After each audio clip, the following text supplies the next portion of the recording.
Okay, so welcome to wine tasting, the basics of wine tasting. And so today we're going to start with the three noble grape varieties: Riesling from Ontario, Sauvignon Blanc from New Zealand, and Chardonnay from California. So what I have here in front of me is ISO glasses, which are international standard wine tasting glasses. You don't have to use them. Just be sure that when you are using glassware that you use the same glassware, because then it becomes fair in what, you know, the quality of the wine, instead of this glass or that glass. And I know we show you a lot of different glassware and they're typical for those varieties, but that's more for, it's not for tasting, it's for consuming the wine. Okay, so I made myself a little placemat here. 1, 2, and 3, we typically taste left to right, so same here. And so the first wine that we're going to taste is Riesling from Ontario. And this is made from Inniskillen Winery, which I think they do an amazing job with Riesling, which originated in Germany and then was brought over to Canada, in particular Ontario. And there's some amazing examples around Ontario. So the first thing that we're going to do is we're going to tip the glass against our white surface, because that way we can see the color and clarity. So I see that this wine is clear and that the rim is like a white color, which indicates youthfulness, and I don't see any haziness to the wine, which is what you don't want. So happy with the color and clarity of the wine. So now we're going to nose the wine. So typically you will see people swirl the glass around, and we are going to get to swirling. But I like to nose the wine, the initial nosing, without swirling, because if there's any defects to the wine, they will show through with the wine just sitting still like this. So I nose the wine, and I don't see any defects in the wine. So now we're going to swirl the wine. And the purpose of that is to bring air into the wine, bring the wine up the glass a little bit so that the aromas are released. So I'm getting lots of peachy, apricot notes to the wine. It's quite fruity. It's a lovely nose. So I nose again, just because I like to confirm. So now I'm going to taste the wine. And when I taste the wine, I draw in a little bit of air. I swirl it all around my tongue, because on your tongue, you taste different sensations that we've talked about: sweet, salt, sour, and bitter. So think about those things, but also think about, and I'm talking about thinking, I want you to think while you're nosing, while you're tasting, and when the finish comes. And I would like for you to use your tasting sheet and take down notes, because that will be beneficial to you. It helps you to keep you focused. Okay, so now I'm going to taste the wine.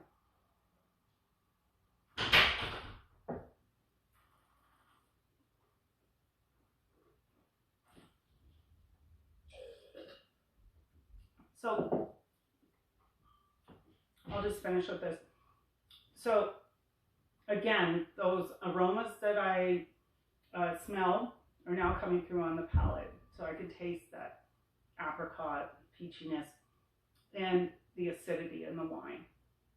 I taste a tiny bit of sweetness. There's a little touch of sweetness to this Riesling, but not much. There's so much acidity that you barely pick it up. And then we're going to talk about the finish of the wine. So the finish is that lingering taste that you have after. And if you were tasting a house wine, you wouldn't have any lingering finish. This is a quality wine, so you're going to have some lingering finish to it. And I still have it. I still taste all those things. I can feel, you know, the lemoniness in my throat, which is just beautiful. And it's a beautiful food wine. It's a tried and true, you know, when you don't know what to serve, Riesling works. Okay, so, and I'm using a spittoon because I like to focus when I taste. I don't, well, typically when I do taste, I taste a lot of wine, so you have to spit. But it's up to you, spit or swallow, but I like to remain focused on the wine. So the second wine is Sauvignon Blanc from New Zealand. And it's a very typical Sauvignon Blanc. So, geez, I went ahead and swirled that, didn't I?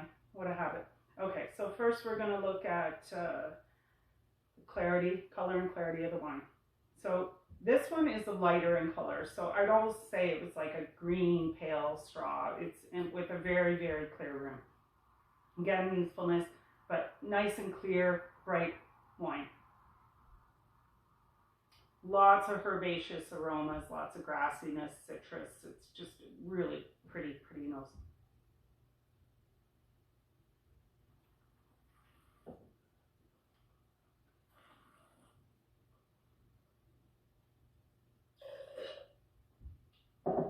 Again, all of those aromas are coming through on the palate with a lot more of the sensations of the lemon and those kind of components. And I'm encouraging you to use your aroma wheel and start from the inside and work your way out. As you start to get better at the tasting, you'll broaden your tasting portfolio. And if you don't have it in your, if you never tasted a lemon, you don't know what I'm talking about with lemon here. So those sort of aromas and tastes will come up, and you'll start to pick them up. Trust me, you will. Okay, so the third one is Chardonnay from California. And this one I can see with the color. It's very clear, but it's deeper in color. And the reason for that is that it's had some oak influence. Still a clear room, youthful wine.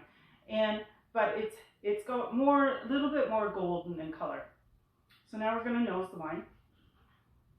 And there's a possibility that there could be, this one has cork. There could be cork taint in this wine because it is finished with cork as opposed to this screw cap finish. So, but it doesn't have any of that aroma to it, that taint to it. But you would pick it up because it tastes like moldy, mildew. You would know, right? You go, ooh, I don't think I really even want to drink that. So anyway, it doesn't have it. So now we're going to taste.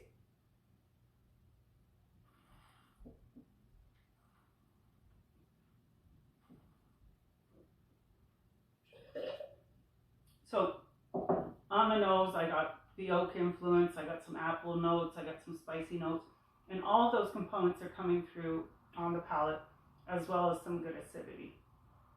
So good acidity is great for food matching.